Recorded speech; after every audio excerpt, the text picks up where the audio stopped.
జైలుకు హైకోర్టుకు వెళ్ళిన నటుడు 4 వారాల పాటు మధ్యంతర బెయిల్, సకాలంలో జైలుకు చేరని బెయిల్ ఉత్తర్వులు. రాత్రి 10 గంటల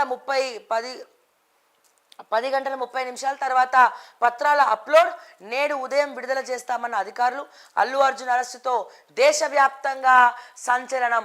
మహిళా మృతికి కారణం అల్లు అర్జునే. ఆయన సెక్యూరిటీ థియేటర్ యాజమాన్యం నిర్లక్ష్యం వల్లే తొక్కిసలాట. పోలీసుల రిమాండ్ రిపోర్టు. మరి వాళ్ళు బందోబస్తు అడిగినారు కదా, మరి పోలీసులు ఏం చేసారు అంటున్నా నేను. బందోబస్తు అడిగినప్పుడు పోలీసుల స్టాండ్ ఏంది? బందోబస్తు అడిగినప్పుడు పోలీసులు ఏం చేసిర్రు? ఓకే,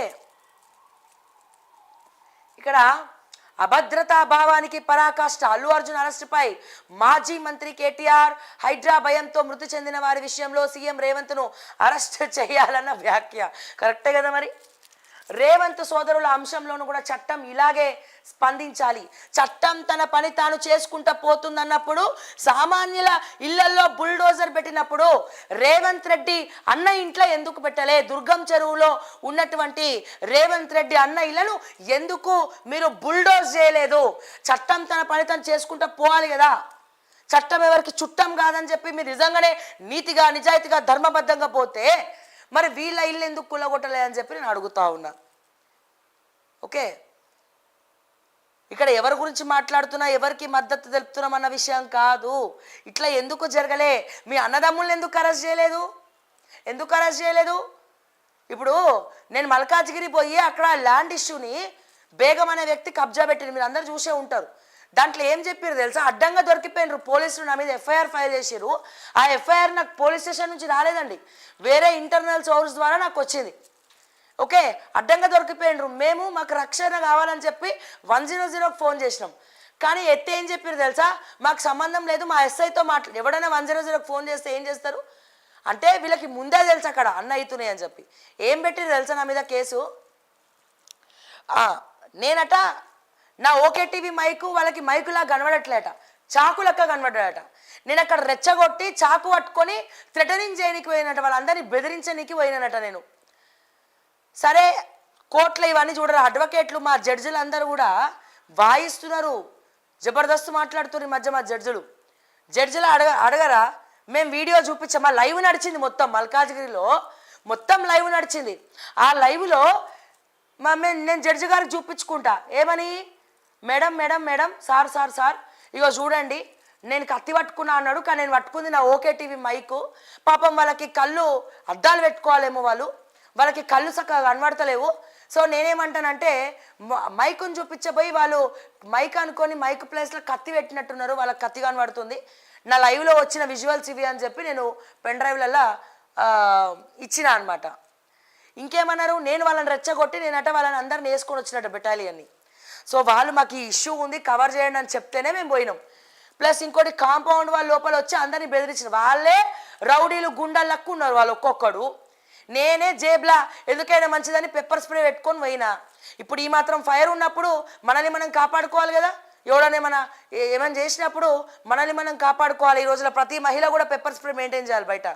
సో వాళ్ళు ఒక పెద్ద కుక్కను పెట్టారు, గేట్ బయట కుక్కను పెట్టి ఇట్లా రౌడీ షిట్ ఇట్లా కార్ ఎగరేసుకొని పాన్ పరాకులు నములుకుంటా ఇట్లా గురకాయని చూస్తున్నారు వాళ్ళు.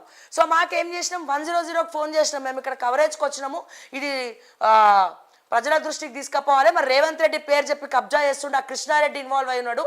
ఇంకోటి పెద్ద జోక్ ఏం చెప్పాలా, వాళ్ళ ఫోటో కూడా బయటకు వచ్చింది మొన్న. అక్కడ ఏదైతే వీళ్ళు కబ్జా పెట్టిన స్థలం ఉన్నదో కోర్టులో ఉంది, బేగంది ఇదంతా అని చెప్పి మాట్లాడుతున్నారో, లోపల మొత్తం కృష్ణారెడ్డి బ్యాచ్ కేక్ కటింగ్లు చేసుకున్నారు, లోపల బర్త్డే సెలబ్రేషన్ చేసుకున్నారు. సో ఇవన్నీ అడిగినప్పుడు వీళ్ళకి మండింది అన్నట్టు. ఏడ మండింది, మొత్తం మండిపోయింది వీళ్ళకి.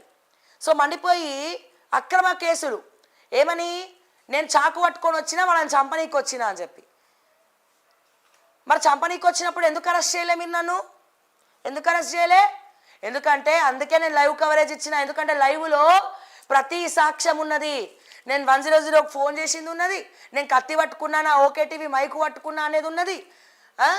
నా మీదికి వాళ్ళు వస్తున్నప్పుడు ఏం అన్న మంచిగున్నావా అని చెప్పి రౌడీలనే నేను అడిగిన. అక్కడ ఎవరైతే బ్యాచ్ని కూర్చోబెట్టినారో పైసలు ఇచ్చి పాపం వాళ్ళని అడిగిన, అన్న మంచిగున్నావా అని, బాగున్నావా అని చెప్పి. సో అక్కడే నా గట్స్ ఏందో మీకు అర్థమైపోయి ఉండాలి. అంతమంది రౌడీల మధ్యలో పోయి నేను ఆడ వీడియో లైవ్ చేసుకొని వచ్చినానంటే అక్కడే అర్థమైపోవాలి. ఈ పిట్ట బెదిరింపులకు, ఈ అరెస్ట్లకి, ఎఫ్ఐఆర్లకు ఓడి భయపడతాడు. అక్కడ కూడా చట్టం తన పని తను చేసుకుంటూ పోవాలి కదా. మరి జడ్జి గారికి నేను అదే చెప్పిన, నేను క్వాష్ చేసిన, కేసు కొట్టి పడేయండి ఎఫ్ఐఆర్ అని చెప్పి వేయడం జరిగింది నేను జడ్సన్ అన్న. అంటే చెప్తున్నా, వీళ్ళ వీళ్ళ ఈ క్రిమినల్స్ని, కబ్జాలు చేసే క్రిమినల్స్ని ఏం చేయాలి? నన్ను కాపాడండి అని చెప్పి నవీన్ మిట్టలు నార్త్ బ్లాక్లో, సౌత్ బ్లాక్లో తిరుగుతూ ఉన్నాడే. కాంగ్రెస్కి 1000 కోట్లు ఇస్తాం, బీజేపీకి 2000 కోట్లు ఇస్తాం, నా దగ్గర బ్యాంక్ ఉన్నదని చెప్పి తిరుగుతూ ఉన్నాడే. కేసు నుంచి బయటికి రావాలని చెప్పి అప్రూవల్గా మారిపోయింది, ఎక్కడ మళ్ళీ ఆయన మెడకు చుట్టుకుంటుందా అని చెప్పి తిరుగుతూ ఉన్నాడే. మరి అంతకుమించిన క్రిమినల్ ఎక్కడున్నారు తెలంగాణలో?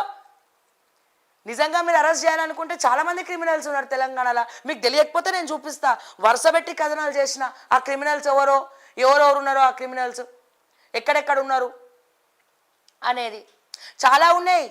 మీరు కేసులు తీయాలనుకుంటే చాలా ఉన్నాయి. కానీ మీరు ఎవరి మీద అయితే పగ పెట్టుకుంటారో వాళ్ళ మీద లేనిపోని కేసులు పెట్టి, అడ్డమైన కేసులు పెట్టి, ఎఫ్ఐఆర్లు పెట్టి మీరు అరెస్ట్ చేసి పంపిస్తారు. ఇది